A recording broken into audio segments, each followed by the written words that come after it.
professora Anita Novinsky. Foi uma professora da Unicamp, pesquisadora, judia, que se aprofundou na história dos Bnei Anussim.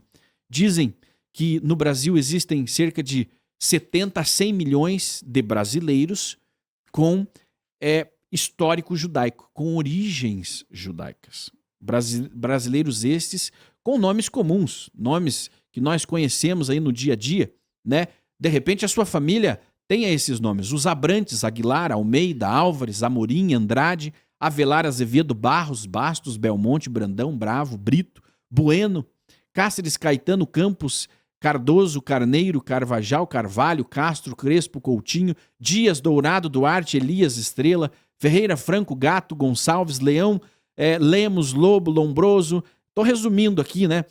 Martins, Marques, Melo, Meira, Matos, Oliveira, Nunes, Osório, Paiva, Pardo, Pereira, Pessoa, Pina, Pinheiro, Pinto, Pimentel, Preto, Querido, Rei, Ribeiro, Souza, Teixeira, Teles, Torres, Vaz, Vargas, Viana, Silva, Soares, Salvador, Rosa, Shemuel. São 16 mil sobrenomes no Brasil, sobrenomes comuns, mas que têm uma ligação direta com o povo judeu. Agora, a professora Anita Novinsky nos trouxe na sua pesquisa que essa ligação ela se dá na época da colonização, há 500 anos atrás. Exatamente. A doutora Anita Novinsky, ela foi a responsável de trabalhar em cima dos processos de milhares de brasileiros, milhares e milhares de brasileiros que foram denunciados, foram processados e foram condenados pelo crime de heresia, já que esses brasileiros eles eram cristãos novos.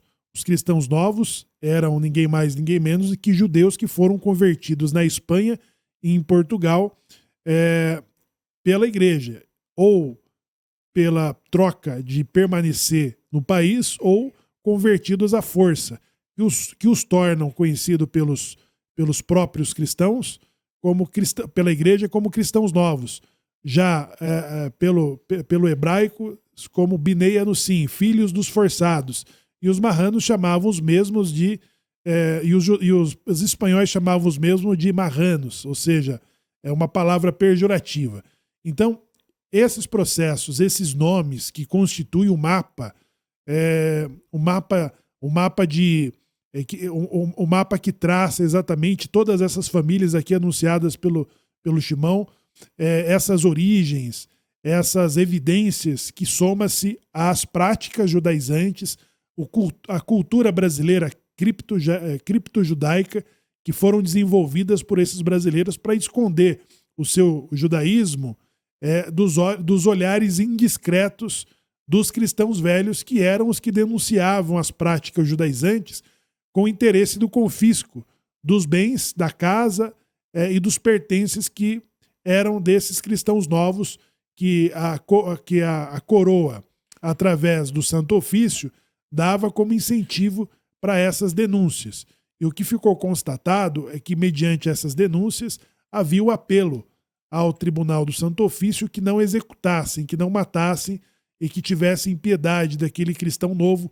Isso era muito comum, já que essas denúncias eram somente por interesses dos confiscos, né? Porque, mediante a falência de muitos cristãos velhos, eles acabavam vendo a oportunidade de tirar proveito mediante essa denúncia.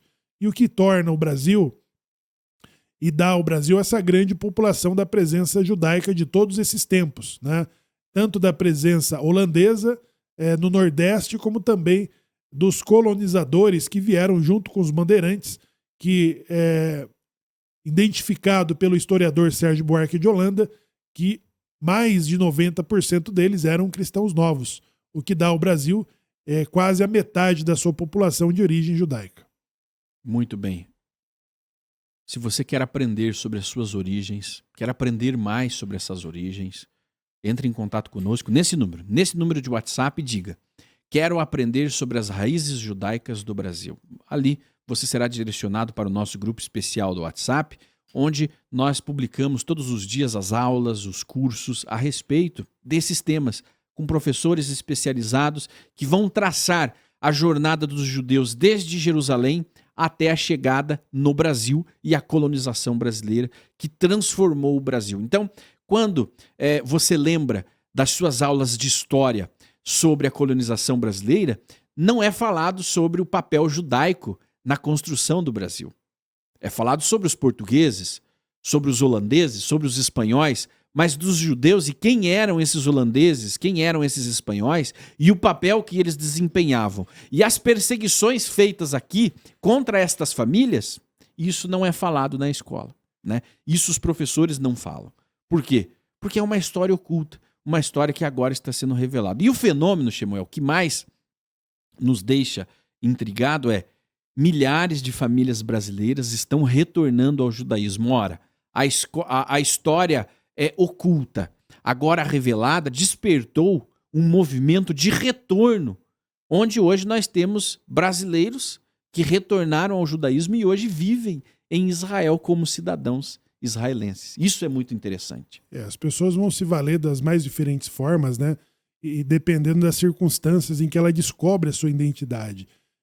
Uma característica muito comum desses brasileiros é o senso crítico, né? O senso crítico, e isso faz com que a sua alma evolua através das suas pesquisas, da sua inquietação em descobrir isso. E os mais diferentes meios que estão disponíveis, seja pela comunidade organizada, seja pela comunidade emergente, as pessoas vão fazendo as suas aquisições no sentido de retorno das suas origens através de um processo de reintegração de identidade, de cidadania ou até da religião, que estão disponíveis, né? Na verdade, fica disponível para as pessoas que comprovam, que pesquisam, que fazem uso desses mapeamentos para descobrir suas origens, né? Através da comunidade judaica emergente. Então, existem as comunidades, né, as sinagogas destes judeus emergentes, Samuel, em diferentes lugares do Brasil.